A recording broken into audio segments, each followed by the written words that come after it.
Bro, what the actual cursor is using KIMI underneath the hood?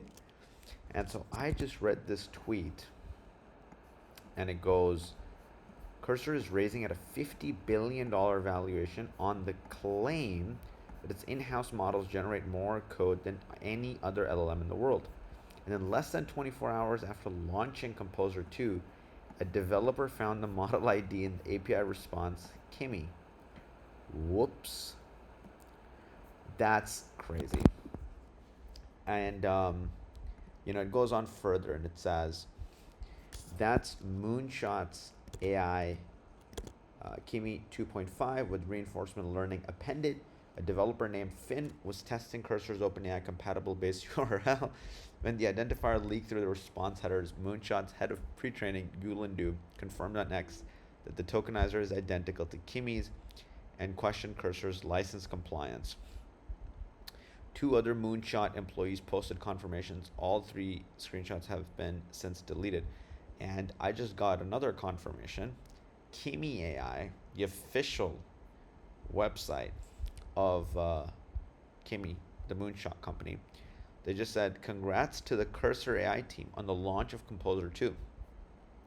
We are proud to see KIMI K 2.5 provide the foundation, seeing our model integrated effectively through Cursor's Composer 2 is really KIMI, through Cursor's continued pre-training and high compute reinforcement learning training is the open model ecosystem we love to support. Note, Cursor accesses KIMI's 2.5 via Fireworks AI HQ, hosted RL and inference platform as part of an authorized commercial partnership. So, yeah, that's cooked because Cursor was selling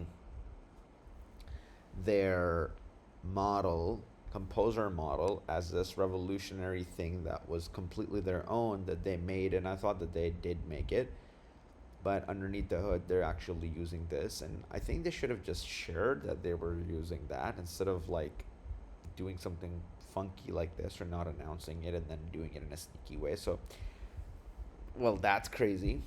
And I mean, Kimi for me has been a weird model. I don't. I would love to know your guys' experience with Kimi because when I use it, I get like really horrible results. Yeah, it goes fast. Like Composer 2 goes fast, but so does GPT Nano.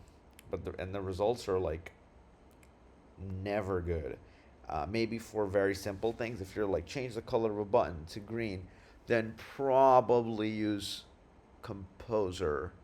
But when I'm trying to do things that are more advanced, like I recently just had two apps, and then on one app I just said, hey, make an entire API infrastructure that I could give to the bot, where I could talk to bot A from Telegram could actually speak to this app from the phone just by hitting your API, map your entire database as a API.